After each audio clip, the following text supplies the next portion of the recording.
¿Cómo estás? Hola. ¿Cómo anda? ¿Bien? ¿Con mucha actividad? Bien cansado. Bien cansado. Pero muy contento de estar aquí en Argentina, estar en este set. Y gracias por esta oportunidad. Un abrazo a nuestra querida Argentina. Bueno, además mucha expectativa también en su país, que C5N llega mucho a No Ecuador. me digas. Sí. Un abrazo a Ecuador. Sí. Pronto nos veremos. Qué tremendo, ¿no? Que no pueda retornar a su país. Era demasiado descarado y es la hipocresía mundial, el doble estándar. Si la 10ª parte de lo que nos han hecho a nosotros lo hubiera hecho un gobierno de izquierda, ya estaría en el Tribunal Internacional de La Haya. Pero como es contra la izquierda, contra el correísmo, no pasa nada. A mí me sacaron una sentencia por influjo psíquico a las 8 de la noche el 17 de septiembre, cuando me tenía que inscribir como candidato el 18 de septiembre. Me impidieron regresar con eso a mi patria, por influjo psíquico, te puedo mostrar. Y con eso hicieron presidente a Lazo. No solo nos roban la reputación, la libertad, la estabilidad, nos roban la democracia.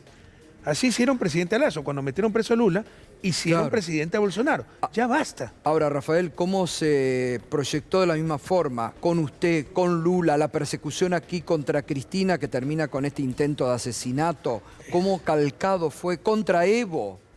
Sin duda una estrategia regional en América Latina, sobre todo en Sudamérica, no existen casualidades. No. En las dictaduras de los 70 para combatir el avance del comunismo, no era casualidad, era un plan articulado. Ahora enfrentamos, no se engañen, un plan articulado, preparado con mucha paciencia, fiscales cooptados, jueces cooptados con vice 5 años para Estados Unidos, escuelas de fiscales financiadas por Estados Unidos, pasantías en los Estados Unidos, más obviamente aquí la pieza clave son los medios de comunicación, porque es verdad que antes ha habido también persecución judicial y judicialización de la política. Es verdad que una vez ha sido contra la propia derecha, entre ellos mismos, por ejemplo, Alan García, pero es la excepción. Ahora, en forma generalizada, sistemática, la persecución es contra los dirigentes de izquierda. ¿Por qué? Porque un eje central son los medios de comunicación, sin eso no habría lógica.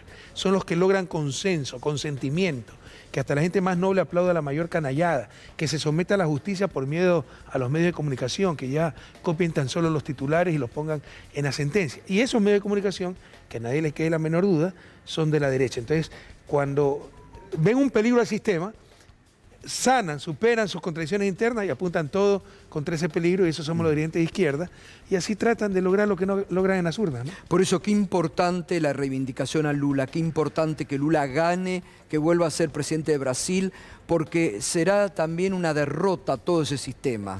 Bueno, lo que pasó en Bolivia, ¿no? En Bolivia también, le dan un golpe a Estado Evo y lo arrasan. Y lo que vio pasar en Ecuador, nosotros perdimos por nuestros propios errores. Por supuesto, un factor determinante fue que no me dejaron regresar. Créeme, horas antes de mi inscripción, que me permitía regresar, en pandemia, 2000 juicios parados por el Consejo de Judicatura. Solo siguió nuestro juicio, tiempo récord, investigación previa, primera instancia, segunda instancia, casación. Todo en menos de un año, la casación dura más de un año. En 17 días sacaron la casación. Más todos los exiliados, no había dirigencia, ¿no? Y eso generó errores que nos hizo perder la elección, pero el apoyo es inmenso en Ecuador y con más ganas me va a impedir regresar a mi patria porque sabe que los arrasamos. Muy bien por Lula, muy bien por Brasil, muy bien por Evo Morales, muy bien por Cristina cuando ganó con Alberto Fernández, y que entiendan que podrán demorar la historia, podrán generar sufrimiento, daño, pérdida de tiempo. Ya tenemos 200 años de su desarrollo y les parece que no es suficiente, pero no podrán cambiar el curso de la historia. Más temprano que tarde volverán esos gobiernos progresistas porque la gente ya puede comparar, ¿no? Y seguiremos luchando, y esa debe ser la obsesión de todo político latinoamericano, por finalmente sacar a la región del subdesarrollo. Y es necesario, me parece, Rafael, recrear UNASUR, recrear incluso con otros partidarios progresistas del mundo, porque hoy la derecha y la extrema derecha son un peligro en todas partes. Pero más allá de eso, ¿no? Más allá de izquierda-derecha, el mundo del futuro será un mundo de bloques. Estados Unidos es un gran bloque, 50 Estados Unidos, una unión la más perfecta de la historia tal vez.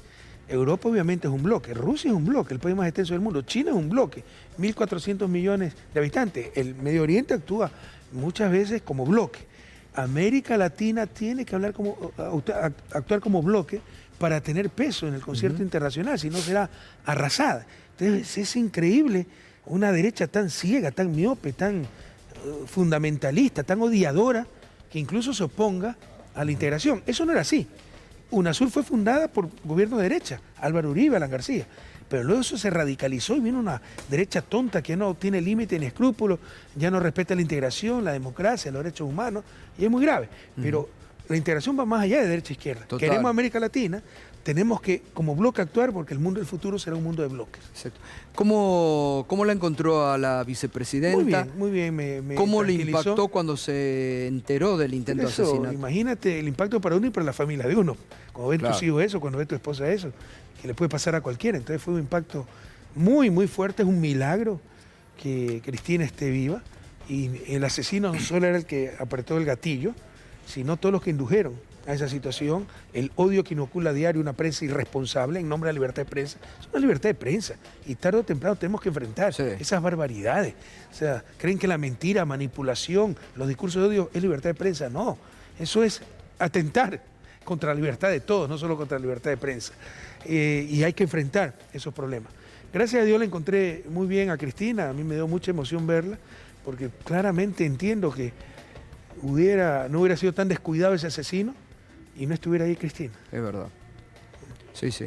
Pedro. Presidente, buenas noches. Mañana se va a presentar un documental justamente sobre el exilio de varios y varias dirigentes de su movimiento que están en México. Tal vez hay mucha gente que no tiene noción de la persecución que se ha vivido en Ecuador porque está muy centralizada en su persona. ¿Nos puede recordar alguna de las otras personas que están en exilio y perseguidas en Ecuador? Encantado, pero no es solo que ha pasado esto, yo diría, casi desapercibida, la terrible persecución política en Ecuador ante la indiferencia del mundo, porque se centra en mi persona, sino porque Ecuador es un país pequeño, marginal.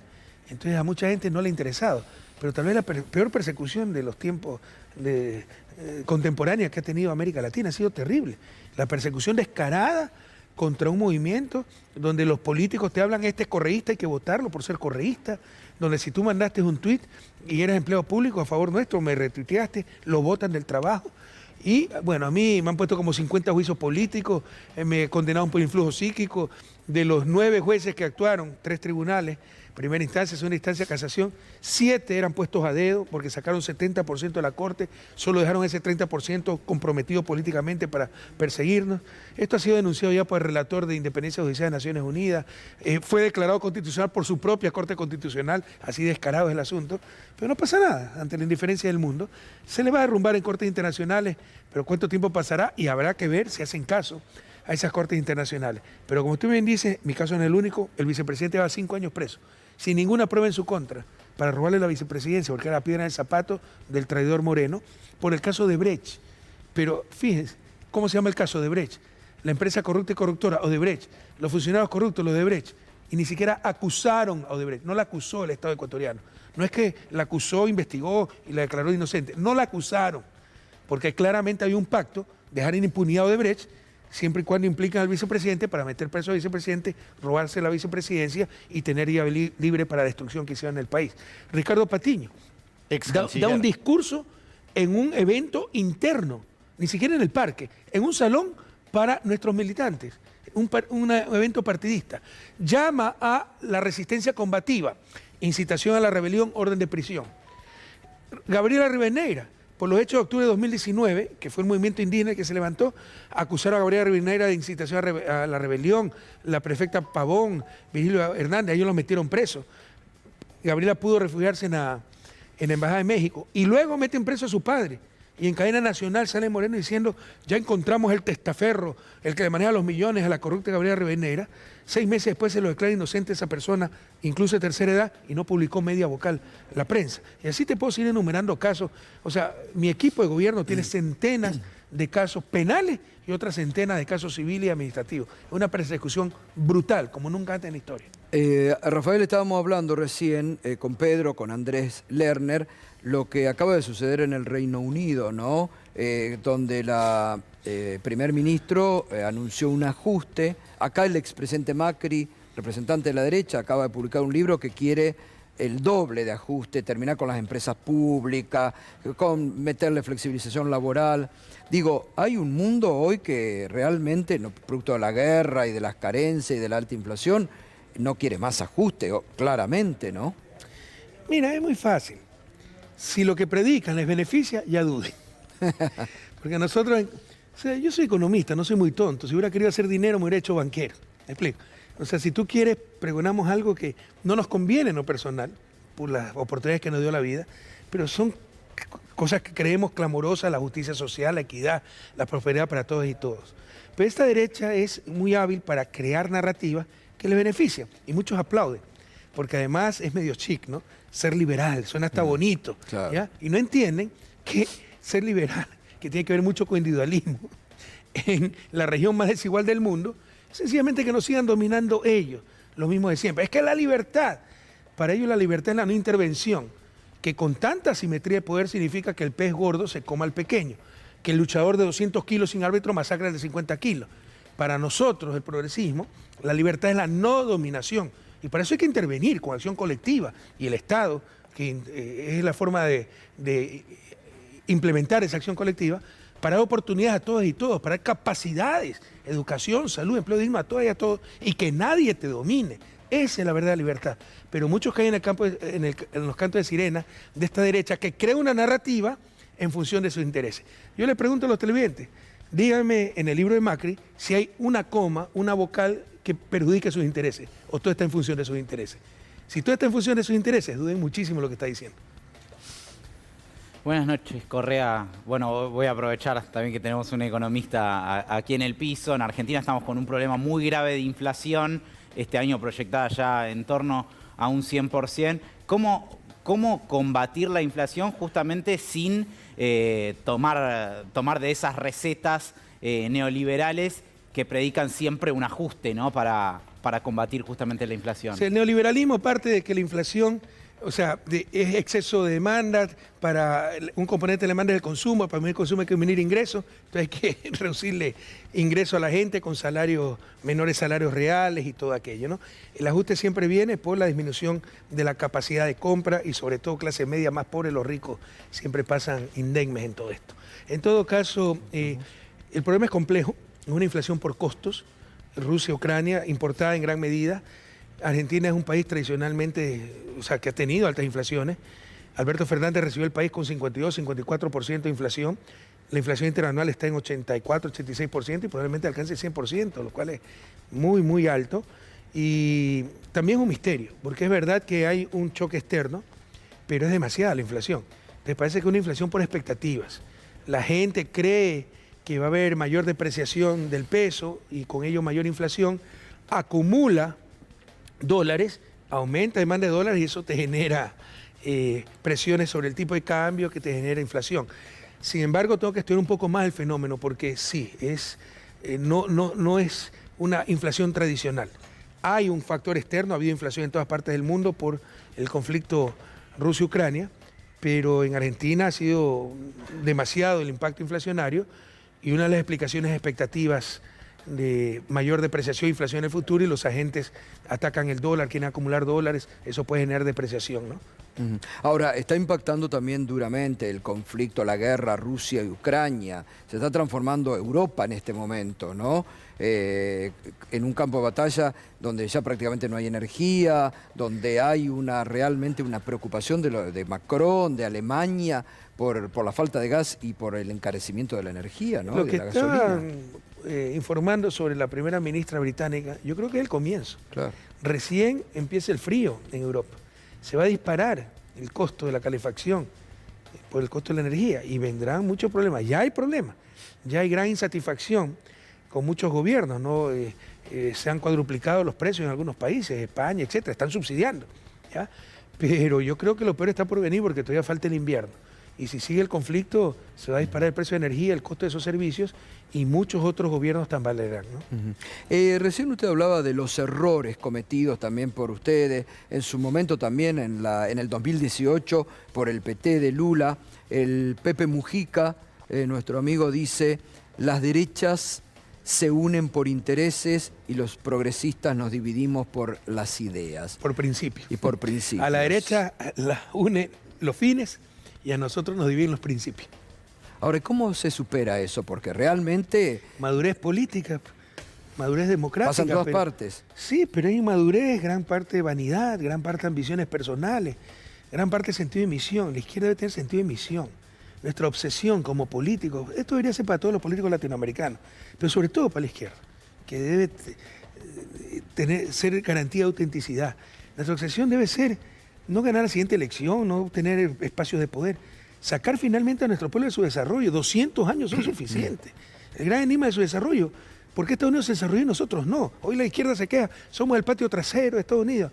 La primera pregunta es ¿por qué nosotros somos el patio trasero y ellos no? ¿Qué hicimos mal? Exacto. ¿Qué seguimos haciendo mal? Claro. Entonces, debemos tener sentido de misión. La misión no es que yo tenga mi carrera política, no es que ganar espacio de poder. La misión es sacar a nuestros pueblos de su desarrollo. Y si para eso tengo que ser el presidente de la República, el que lleve el café, debo estar dispuesto a eso. Pero lamentablemente hay muchas vanidades, muchas ambiciones que se pueden dar en la derecha. Ellos tienen otros objetivos. Pero en la izquierda, si hay izquierda auténtica, creo que no caben esos comportamientos. A ver si le puedo hacer una pregunta complicada y que la respuesta sea... A las anteriores no eran complicadas, eran las fáciles. Peloteo de calentamiento. Hay varias personas que piensan que, dado que hay una economía bimonetaria, el dólar se usa muchísimo, lo ideal sería dolarizar la economía. Hay algunos países como Ecuador que han pasado por eso, que tienen todavía la economía dolarizada. Si se puede responder, ¿cuál es el beneficio y cuál es la contra? Todo tiene costo-beneficio, pero sobre todo para países en vías de desarrollo, el neto es negativo, totalmente. ¿Por qué? Ya te lo explico. Beneficios. Controlar la inflación, sin duda, un cambio fijo extremo, como la convertibilidad, hasta que aguantó, controla la inflación. Transparenta cuentas públicas, facilita la inversión extranjera, aunque no es la última Coca-Cola en el desierto.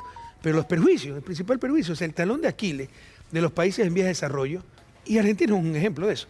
No es el sector fiscal, eso es ideológico, es el sector externo. ¿Por qué no se habla de eso? Porque significa controlar importaciones, controlar el bobo-aperturismo y es atentar contra el corazón del neoliberalismo, el libre comercio. Pero el verdadero problema de los países en vías de desarrollo es la cuenta corriente.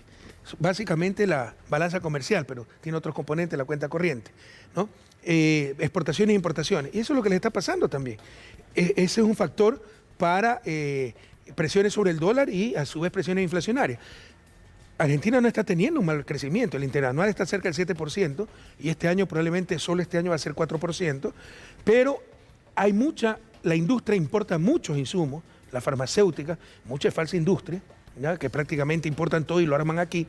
Entonces, ese proceso de crecimiento implica importaciones, eso implica presión en el sector externo, implica depreciación de la moneda, si es que tiene moneda nacional. Si es que tienen tipo de cambio, se elimina ese instrumento, ¿ya? Y te puede estallar el sector externo. O sea, el mejor instrumento para controlar desbalances externos, que es el talón de Aquiles, no es el sector fiscal, no es el déficit fiscal, es el sector externo, claro, que es el talón de Aquiles de todo país en vías de desarrollo, es el tipo de cambio. Con la dolarización estás renunciando a ese instrumento y es suicida. Y si quieres ya en la parte teórica, ¿no? Para tener una moneda común, y mira que Europa tiene una moneda extranjera, mira que Europa tiene moneda común. Claro. El Banco Central, aunque se sabe dónde está Grecia. La Federal Reserve de Estados Unidos le pregunta dónde está Ecuador, te dice en África. Para tener una moneda extranjera, debes tener los mismos ciclos que ese país extranjero.